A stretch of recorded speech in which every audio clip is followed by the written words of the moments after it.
बचाने निकले हैं, आओ हमारे साथ चलो। हम देश बचाने निकले हैं, आओ हमारे साथ चलो। हम देश बचाने निकले हैं, आओ हमारे साथ चलो। संविधान बचाने निकले हैं, आओ हमारे साथ चलो। हम देश बचाने निकले हैं, आओ हमारे साथ चलो। संविधान बचाने निकले हैं, आओ हमारे साथ चलो।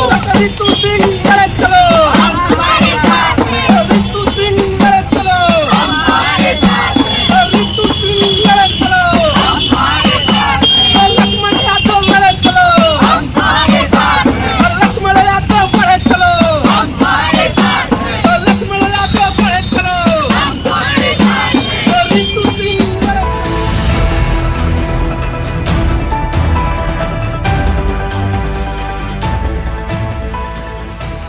ये गोडसे, गोलवलकर और हेडगवार के वारिस जब मौका मिलता है तो 80% हिंदुओं एक हो जाओ कहते हैं, और जब वोट लेना होता है तो ओबीसी नाम लेते हैं।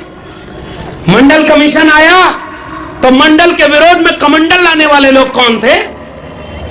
मंडल किसके लिए आया था भाई?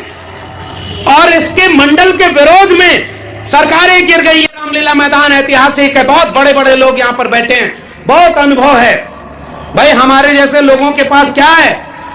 दिल में जो है वही ज़बान पे है, और कोई खास बात नहीं हम में, इसलिए हम यहां सच बोल रहे हैं। और ठेके पे प्रोफेसर होने के बाद भी हम जानते हैं कि इतना बोलने के बाद कोई प्रोफेसर की नौकरी क्या ही देगा। जब झंडे वालान से तय हो जाए कि वाइस चांसलर कौन बनेगा, तो हमको पता है कि हमारा सच क्या है। लेकिन मैं केवल इसलिए ये बात बोलता हूं कि मैं इस मंच पर खड़े होकर के भी वही सच दोहरा रहा हूं। कल था 6 दिसंबर, और अपने पुरखों को याद करते हुए कह रहा हूं, अगर इस देश में भारत का संविधान और मंडल कमीशन न होता तो मैं आज आजमगढ़ जैसे गांव में जाकर, जिले में कहीं भैंस गाय चरा रहा होता। मैं इस देश के केंद्रीय विश्वविद्यालय, दिल्ली विश्वविद्यालय में प्रोफेसर कभी नहीं बन पाता। तो अपनी मेरिट के दम पर तो यहां तक आ गए, और अब तुम्हारे भरोसे भीख मांग करके या झंडे वालान में घुटने टेक करके तो नौकरी मांगने नहीं जाएंगे।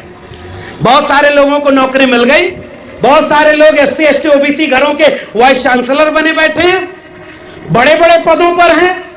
मगर मैं याद करता हूं कि बड़े बड़े परमानेंट लोगों को कोई नहीं जानता, बड़े बड़े ओहदे पर मिनिस्टर और बड़े बड़े ब्यूरोक्रेट को कोई वो सम्मान नहीं देता जो मुझे और इस मंच पर बैठे हुए संघर्ष करने वाले लोगों को सम्मान मिलता है।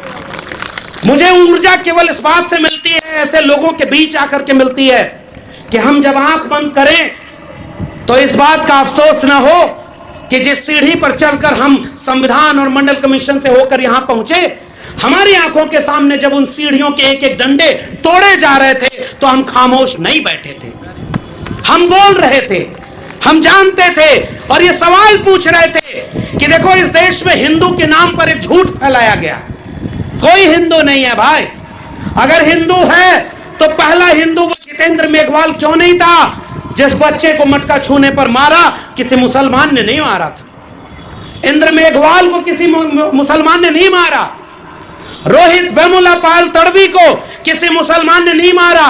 और ये नमूने टीवी पर बैठकर बिकी हुई मीडिया और बिके हुए अखबार से कहते हैं कि इस देश के हिंदुओं एक हो जाओ, तुम्हारे मुसलमानों से तुम्हें खतरा है। चैनल के साथ जुड़ने के लिए सब्सक्राइब करें और बेल नोटिफिकेशन दबाना ना भूलें।